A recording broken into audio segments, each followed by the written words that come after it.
What would you do if your own mother looked you in the eye and said, "You're not even half the woman your sister is"? Not in private. Not gently. But right in front of the whole family, at your dinner table, while sipping wine like she hadn't just detonated a nuke over your self-worth. Yeah, that happened to me. My name's Riley. I'm the youngest daughter in a family where my mom, Deborah, treats comparison like it's a parenting style. And my sister, Samantha? She's the crown jewel. Ivy League degree. Married to a doctor. Pinterest perfect life. Me? I'm the quiet one. The one who never lived up to her potential. At least, that's how Mom likes to phrase it. Before we continue, please hit the like button, subscribe to the channel, and turn on the notification bell for updates. This dinner was supposed to be a casual Sunday get-together. But when Deborah gets a little Chardonnay in her system, things go from sweet to savage real fast.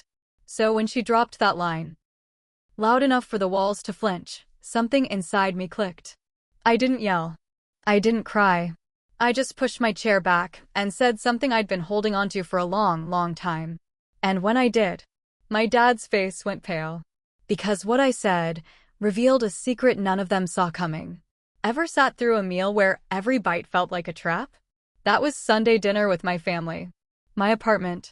My food. But somehow I still felt like the guest. Or worse, the target. Mom walked in like she owned the place, immediately scanning the living room like it was a motel lobby. "Still no curtains," she said. "Not hi. Not thanks for having us. Just judgment."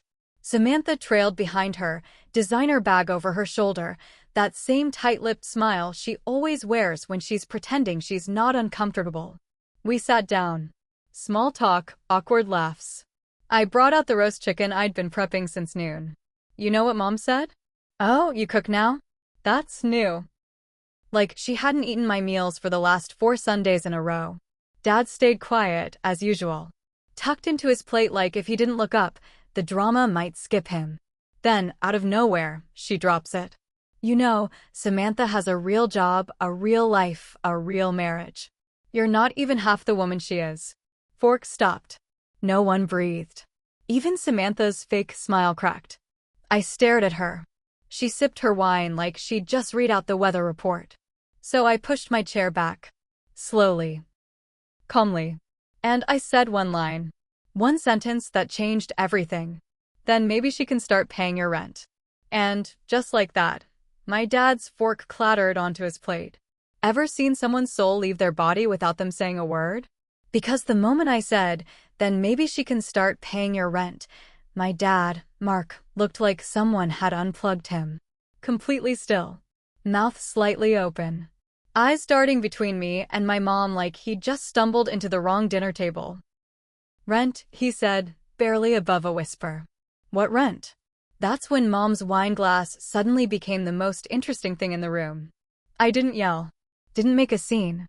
Just looked her dead in the eye and said, "The one I've been covering for the last 2 years. The condo. Since she lost her job." Silence. Mom opened her mouth, closed it. Tried to breathe out a laugh, like I was joking.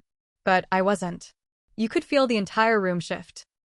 Samantha leaned forward slowly, like she wasn't sure she'd heard right. "Dad?" He blinked. Hard. Then again. As if he was hoping this was some weird dream. I laid it all out calmly, like a math teacher explaining basic subtraction. Mom had begged me not to tell anyone. Said Dad wouldn't understand. Said Samantha would look at her differently. She was terrified of losing the image she worked so hard to maintain. So I covered it. Quietly. Month after month. Out of guilt. Out of family loyalty. Out of love, maybe. But love only stretches so far. And Dad's next words? They broke the image she'd built forever. "Deborah," he said, voice shaking, "have you been lying to me this whole time?" What happens when the quietest person in the room finally speaks? You listen. Because it's never just noise. It's years of silence exploding all at once. "Have you been lying to me this whole time?" Dad asked. His voice wasn't loud, but it was sharp. Controlled. The kind of tone that makes you brace for impact. Mom started stammering. I didn't want to worry you. It wasn't that serious. I thought I'd find something soon.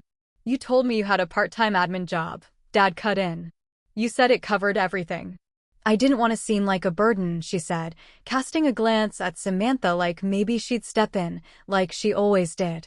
But Samantha stayed silent. That's when I added the real twist. She even told me not to tell Sam, I said. Said she wouldn't understand failure. Samantha's eyes snapped to Mom. You said that, she asked. Her voice wasn't angry. It was hollow.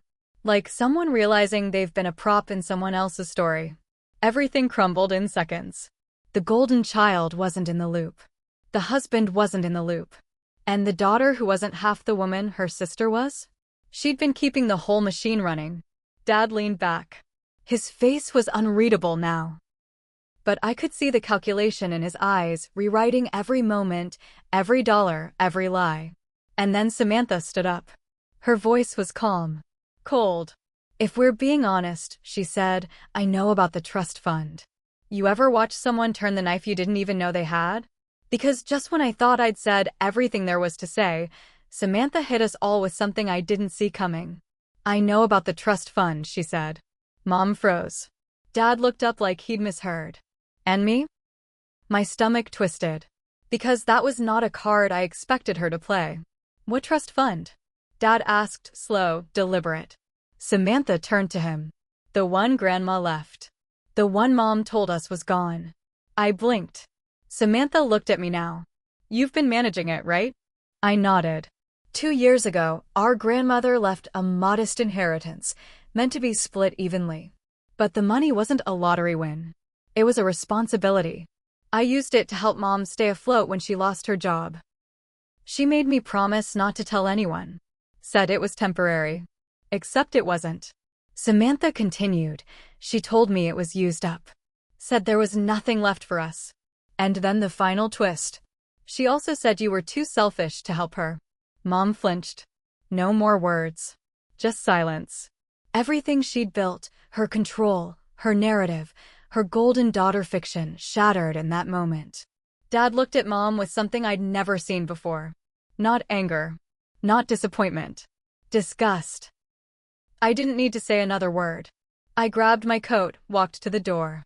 But just before I left, I turned back and said, narratives die in the light. And I left her in the dark. But the story wasn't done yet. Because the very next morning, she showed up at my door alone. She stood at my door like a shadow that didn't know where to go. No makeup. No blazer. No fake confidence. Just Deborah, my mother, without the armor. She didn't knock right away. Just stood there like she wasn't sure she should. When I opened the door, she didn't ask to come in. Didn't say hi. Didn't even say sorry. I didn't want to be less than the daughter I put second, she said. I didn't flinch. I didn't blink. I'd spent years giving her soft landings. That day, I didn't owe her one. You already were, I said. She stood there for a few seconds more, hoping maybe I'd throw her a rope. I didn't. Because here's the truth no one talks about. Sometimes the person keeping the peace is the one swallowing the war. And when that person finally stops, it's not explosive. It's quiet. Like peace, returning. I didn't expose her for revenge. I didn't say that line to win. I said it because silence was no longer protecting anyone, it was enabling a lie. And now? I protect peace. Even if that means protecting it from the people who raised me. Ever had to choose truth over family? Drop it in the comments. And if you're done being the quiet one, hit subscribe. We're just getting started.